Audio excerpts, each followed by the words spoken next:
နေ့ဗီဒီယိုမှာတော့ကျွန်တော် CapCut ရဲ့ Pro feature တွေတခုကိုစမ်းပြမယ်ပေါ့နော်တကယ်လို့ကိုက CapCut Pro လို့လဲဆိုလို့ရှိရင်တော့ကျွန်တော်အခုပြထားတဲ့ page ကနေပြီးတော့တွားဝယ်ယူအားပေးလို့ရပါတယ်Okay ဒီနေ့ feature တွေကတော့ကျွန်တော်ဒီ custom remover ဆိုတဲ့ဟာပေါ့နော်သူက remove background ဆိုတဲ့နေရာမှာရှိတာဆိုတော့ icon လေးကိုကျွန်တော်တစ်ချက်ဖွင့်ကြည့်လိုက်မယ်သူကဘာလို့တာလဲဆိုတော့ကျွန်တော်တို့ auto remover ကတော့လူရွက်ဖြုတ်တာပေါ့နော်တကယ်လို့မှုပဲနဲ့ကိုကဟိုမှာလူရောလက်ကောတခါလေကြာလို့ရှိရင်ပစ္စည်းလေးပါနေတယ်ဆိုလို့ရှိရင်ဒီ custom remover ဖွင့်လာမှရမယ်ဆိုတော့ဒီကောင်လေးကိုကျွန်တော်တစ်ချက်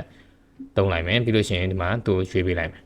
Okay အဲ့ဆိုလို့ရှိရင်သူကလူရွယ်တည်တံ့ပေါ့နော် selection ပေးပြီးပါပြီဒါလည်းမဟုတ်ဘဲနဲ့သူ့လက်ထဲမှာပစ္စည်းတစ်ခုကင်ထားရဆိုလို့ရှိရင်လည်းကျွန်တော်တို့ကအဲ့အလေးကဒီ smart brush နဲ့ရွေးလို့ရတယ်ပေါ့နော်ဒီကောင်လေးကတော့ပြန်ပြီးတော့ဖြုတ်တာဥမာခေါင်းမပါခြင်းဆိုလို့ရှိရင်ခေါင်းလေးကိုဖြုတ်လိုက်ပေါ့နော် yeah အဲ့ဒါခေါင်းမပါတော့ Okay ကျွန်တော်အားလုံးပြီးပြီဆိုလို့ရှိရင်ကျွန်တော်တို့ဒီမှာ apply လေးလုပ်လိုက်ပေါ့နော် Okay အဲ့ဒါဆိုလို့ရှိရင်သူကလူကြီးပဲတက်ထွက်သွားလိမ့်မယ်အဲ့တော့ကျွန်တော်ဒီမှာတခြား pro feature တွေဖြစ်တဲ့ဟာတွေ ਨੇ